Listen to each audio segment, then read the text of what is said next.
second, I guess. That's right. First map will be Cloud Kingdom.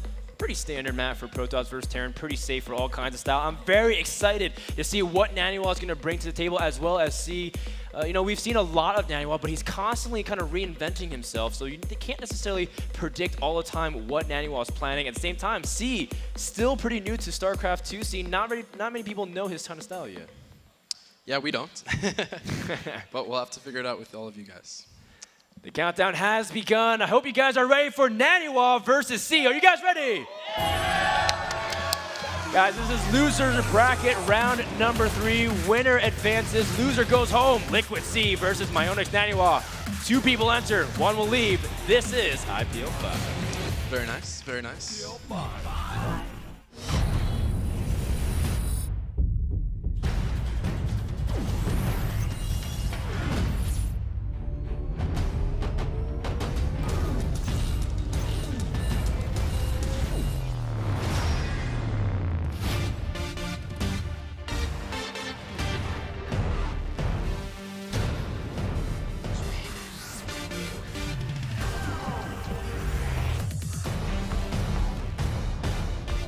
Welcome to IPL 5 Cloud Kingdom.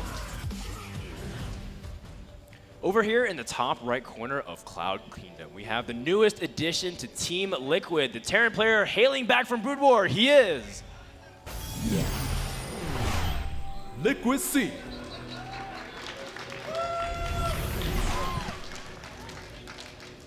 If those 2 names weren't destined to meet together, I don't know what it is, man. In the bottom left corner, we have the blue Protoss, one of the most beloved foreigners in StarCraft 2, farthest advancing foreigner in MLG. He is Myonix Naniwa. a lot of Naniwa fans in the house. Of course, it's an Naniwa. Who couldn't be a fan of his smiling face? Couldn't agree more. This game is directed, of course, by Heaven Dumb. Cool guy. Now C is opening up for a fast gas. We don't usually see it that often, but we've been seeing lots of variability in openings. Before, Terrans were always going gas as fast expand, but now we've seen more variability. Banshees, Hellion drops. What do you think about this choice on especially game number 1? All right, well, the key to it is C, he had an SUV always at the ramp there to block, and just in case, Naniwa was going to scout it.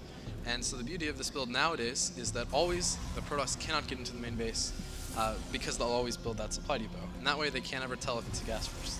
That's right. It's really tricky, especially since Protoss needs that information sometimes to decide whether they want to fast expand and choose a robotics or add more gateways.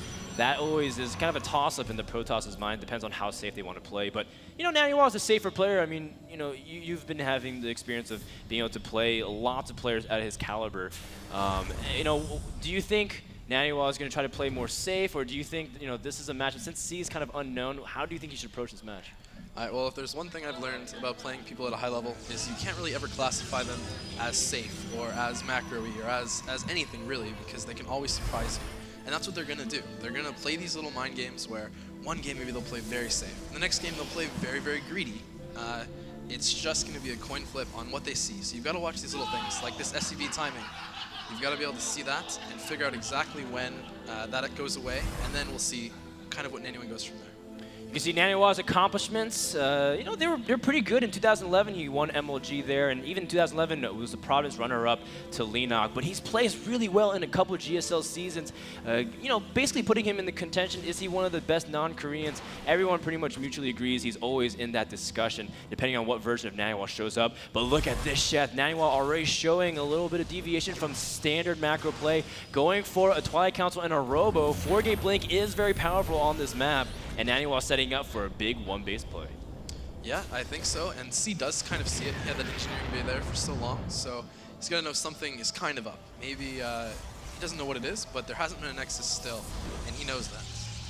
Yeah, without a Nexus, that's going to force him to be very defensive, but at the same time, it's not like C is going for a big macroeconomic play either. He's going for a Banshee setup, it seems, with the Tech Lab and the Starport. This SCV trying to bypass the Stalker and try to get sight of the Natural, and that's going to be huge. It's going to see it. It's going to see no Nexus. That's all this SCV needed to do. Look, see, it just stops right there. It doesn't even try for any more. It knows. That's all it needed to see. It served its purpose. C, of course, going to start transferring and immediately. Well, he's going to continue production on Hellions. That's an interesting choice. Yeah, look at these two Hellions.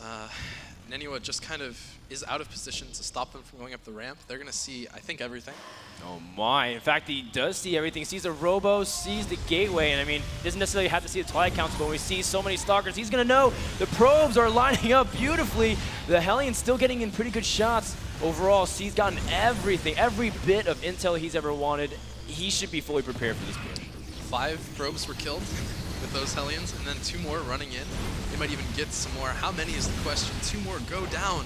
Those Hellions are definitely worth it in this game. And 7 total, and that was down to 18 probes. That's barely enough. I mean, you can't even really saturate your gases and your minerals. You don't even have enough really for full 1-base income. Blink is almost done, but Naniwa forced to, I guess, go back to pro production where he would rather go into full chrono on his gates. All right, well, the key thing here is C does have this bunker. That's the thing Naniwa's, well, with the Observer, maybe he doesn't even need, maybe the bunker is misplaced, is I guess what I'm trying to say. Because he doesn't need to go up there, right? He's just going to blink in from the side, and the key thing is going to be right away if C can kind of push him out, and if he can maybe even snipe the Observer. Those are going to be kind of the key things. And of course this harass in the back. How much damage can it do? The probes are surrounding it, so they're going to line up very nicely, but the Stalkers are blinking into the main base, and you know, you're right, C doesn't necessarily protect the most valuable areas. He has a very big open weakness right here in the left side of his base. Naniwa just has to blink back, has to control perfectly, and can pick off units and trade for another day. The scan, but there's no ability to take down the Observer. Overall, pretty well done by Naniwa. Loses a couple Stalkers, but he picked off a Banshee and was able to whittle down some of the units. Yeah, and especially early game, the thing that really matters is workers. How many SCVs are there? How many probes are there? And if we look at that, it's 23 SCVs to 19 probes. And that's just kind of an example of saying that, okay, C kind of won this engagement, especially with a Mule that's maybe even 25 workers to 20. And that's all he needs to do as long as he can continue to hold here with these Banshees, Marines, and Hellions. I think we're going to have to see Naniwa either try to keep going and make it an all-in, or try to expand. But with these 4 Hellions running around from the side, oh man, they're going to do some damage. Oh, no. I mean, 4 Hellions and 1 Stalker. The Stalker wish he had 4 heads to shoot at the same time, but he doesn't. Naniwa's forced to commit to this. He's got to make something happen. His Stalkers are climbing the edge, but his probes, they're dying. So many probes are dropping. A blink into the main base. Naniwa has to make something happen, but there's so much from C. Yeah, and if you look at worker count again, it's 24 SCVs. Naniwa has to make this count, and he didn't get the Banshee, didn't get the second Banshee, has to blink out. They're all low on health, low on shields, and Naniwa, GG's. GG. C takes game number 1. Great defense and great read. Great harass. Also, yeah, great harass. And that was a pretty easy win for C. Just has to make sure to scout and react appropriately. Made it look easy. Yeah, you know, it's actually really hard to hold off that push sometimes. I know as I played Terran a lot recently, just you know, just a small thing. They pick off your supply depots, pick off your buildings, and then your buildings have to lift, and you disconnect them from tech labs and everything, and you feel so under pressure. But very, very calmly just waited for the Stalkers while harassing, forcing Naniwa's hand rather than just trying to, scramble and do everything together. You bet. And I think now we're going to get our second game all set up. We have to figure out what map they're going to choose, and then we can hopefully go right into it. That's right. Shad, I want to ask, now that you're kind of like on the opposite side, usually you're in the booth playing, how's it feel to be on the caster desk? All right, well, in the booth, you're really worried about feeling normal, feeling like you do at home or wherever you're very comfortable. So, you get everything all set up, you want to have water, everything all just perfect for you. So you want to imitate the same conditions. The next thing you want to do is focus.